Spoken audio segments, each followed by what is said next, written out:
토양 전기전도도 이 시는 어떤 걸 말하고 어떤 용도로 쓰이는지 궁금한 모든 걸 정리해 알려드리도록 하겠습니다. 토양 전기전도도는 토양 용액이 전류를 얼마나 잘 전도하는지를 나타내는 지표입니다. 이 시값은 토양 내 염류의 총 농도를 간접적으로 측정하는 것으로 토양의 비옥도 및 식물 생육 환경을 평가하는 데 중요한 역할을 합니다. 염류 농도가 높을수록 이 시값은 높아지게 됩니다. 그럼 이 시가 왜 중요한지 자세히 알아볼까요? 토양 이 시는 다음과 같은 이유로 매우 중요합니다. 토양의 염류 농도가 높아지게 되면 토양 용액의 삼투압이 증가하여 식물이 뿌리를 통해 수분을 흡수하기 어려워지게 됩니다. 이것은 마치 식물이 소금물에 담긴 것과 같은 상태가 되어 생육이 나빠지고 심하면 죽을 수 있습니다. 특정 염류의 과다 축적은 다른 필수 양분의 흡수를 방해하여 양분 불균형을 초래할 수 있게 됩니다. 높은 이 시는 토양 미생물의 활동을 못하게 하여 유기물 분해와 양분 순환에 부정적인 영향을 줄 수 있습니다. 시설 재배지나 건조 지역에서는 염류 집적이 문제되는 경우가 많은데 이 시 측정을 통해 이를 신속하게 진단하고 관리할 수 있습니다. 이 시 측정 단위에 대해 자세히 알아보겠습니다. 여러 가지가 있는데 상호 변환이 가능하고 데시지멘스 퍼미터를 가장 일반적으로 사용하고 토양전기 전도도의 표준 단위입니다. 특히 농업 분야에서 가장 널리 쓰입니다. 밀리지멘스 퍼센티미터는 데시지멘스 퍼미터와 동일한 값을 가집니다. 1데시지멘스 퍼미터는 1밀리지멘스 퍼센티미터, 마이크로지멘스 퍼센티미터는 밀리지멘스 퍼센티미터의 1000분의 1 값입니다. 1밀리지멘스 퍼센티미터는 1000마이크로지멘스 퍼센티미터입니다. ppm 단위는 용액 100만 분의 1에 해당하는 염류의 양을 나타냅니다. 이 시값으로부터 대략적인 ppm 값을 추정할 수 있으며 일반적으로 1데시지멘스 퍼미터는 640ppm으로 환산하지만 염의 종류에 따라 달라질 수 있습니다.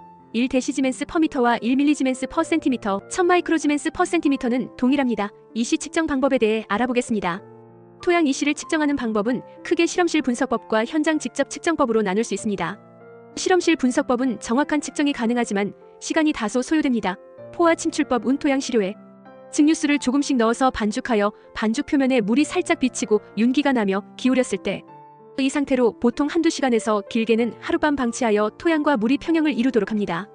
진공 펌프나 압력을 이용하여 포화된 토양에서 토양 용액을 추출합니다. 추출된 용액의 이 시를 이 시 측정기로 측정하면 됩니다. 포화 침출법의 장점은 가장 정확하고 표준적인 방법으로 작물별 염류 내성 기준치가 이 방법으로 측정된 이 시값을 기준으로 설정됩니다. 단점으로는 과정이 복잡하고 시간이 오래 걸린답니다. 1대5 희석법에 대해 알아보겠습니다. 건조된 토양 시료 1의 무게에 증류수 5의 무게를 혼합합니다. 토양 20g에 증류수 100ml를 넣는 방법입니다. 보통 30분에서 1시간 동안 잘 저어주거나 진탕한 후 토양 입자가 가라앉기를 기다립니다. 그리고 나서 윗물이나 현타객 자체의 이 시를 측정합니다. 1대5 희석법의 장점은 포화 침출법보다 간편하고 신속합니다. 단점으로는 포화 침출법보다 이 시값이 낮게 측정되며 토양의 종류에 따라 희석 배율에 대한 보정이 필요할 수 있습니다. 일반적으로 포화 침출법 이 시값의 5분의 1에서 10분의 1 정도로 나타납니다. 현장 직접 측정법은 신속하게 현장에서 바로 측정할 수 있어 편리합니다.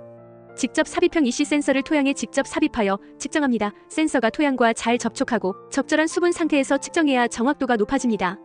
온도 보정 기능이 있는 센서를 사용하는 것이 좋습니다. 장점으로는 매우 신속하고 간편하며 여러 지점을 빠르게 측정할 수 있습니다만 토양 수분 함량, 토양과의 접촉 상태, 온도 등에 따라 값의 변동이 있을 수 있어 실험실 분석법보다는 정확도가 떨어질 수 있습니다. 전자기 유도법은 비접촉식 방법으로 장비를 토양 표면 위로 이동시키면서 토양의 표면에 전자기장을 발생시켜 토양 내에서 유도되는 전류를 감지하여 이 시를 측정합니다. 넓은 면적의 이 시를 신속하게 측정할 수 있으며 장비가 고가이며 측정 깊이가 장비에 따라 다르고 토양 수분, 토성, 온도 등 다양한 요인의 영향을 복합적으로 받습니다. 주로 정밀 농업 분야에서 활용됩니다. 이 시값에 영향을 미치는 요인에 대해 알아보겠습니다. 토양 이 시값은 다음과 같은 여러 요인에 의해 영향을 받습니다. 토양의 염류 함량은 가장 직접적인 요인입니다. 염류가 많을수록 이 시는 높아집니다. 토양 수분 함량에서 수분 함량이 높으면 염류가 희석되어 이 시가 낮아지고 수분 함량이 낮으면 염류 농도가 높아져 이 시가 증가합니다. 따라서 이 시 측정 시 수분 상태를 일정하게 유지하거나 고려해야 합니다.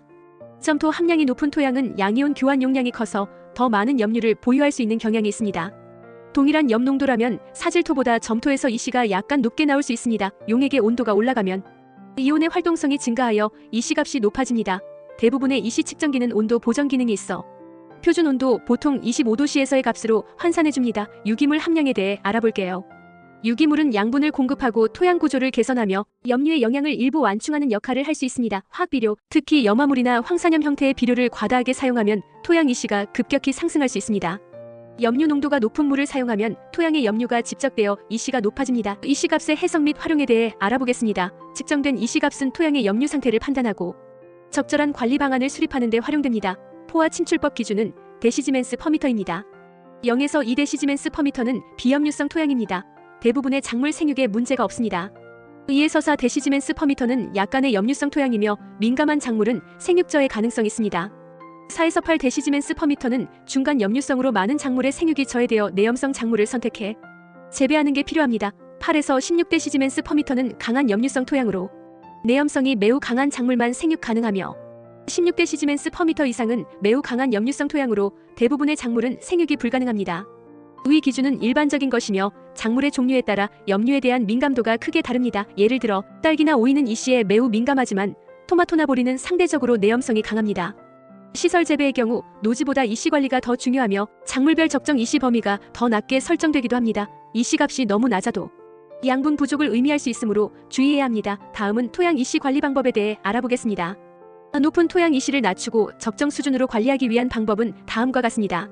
이시가 낮은 깨끗한 물을 충분히 관수하여 토양 중 염류를 뿌리층 아래로 이동시켜 제거하는 방법입니다. 효과적인 제염을 하기 위해서는 특히 배수가 잘 되어야 합니다. 배수 개선을 하기 위해서는 암거 배수, 명거 배수 시설을 설치하거나 심토 파쇄 등을 통해 토양의 물리성을 개선하여 물이 잘 빠지도록 해야 합니다. 퇴비, 유기질 비료 등 유기물을 토양에 공급하면 토양의 물리 화학적 성질이 개선되어 염류의 해를 경감시키고 양분 보유력을 높일 수 있습니다. 토양 검정을 통해 필요한 양만큼의 비료를 사용하고 염류 농도가 낮은 비료를 선택합니다. 토양 검정을 통해 필요한 양만큼의 비료를 사용하고 염류 농도가 낮은 비료를 선택합니다. 특히 염화가리, 황산가리 등 염지수가 높은 비료의 과용을 피해야 합니다. 내염성 작물의 선택은 염류 농도가 높은 지역에서 해당 환경에 잘 견디는 내염성 작물을 재배하는 것이 현실적인 대안이 될 수 있습니다. 객토 또는 환토는 심하게 오염된 경우 새로운 흙으로 교체하거나 염류 농도가 낮은 흙을 섞어주는 방법도 고려할 수 있으나 비용이 많이 듭니다. 이상으로 토양전기 전도도에 대한 궁금한 내용을 모두 정리해보았습니다. 시청해주셔서 고맙습니다. 내용이 도움이 되셨다면 좋아요, 구독 부탁드립니다.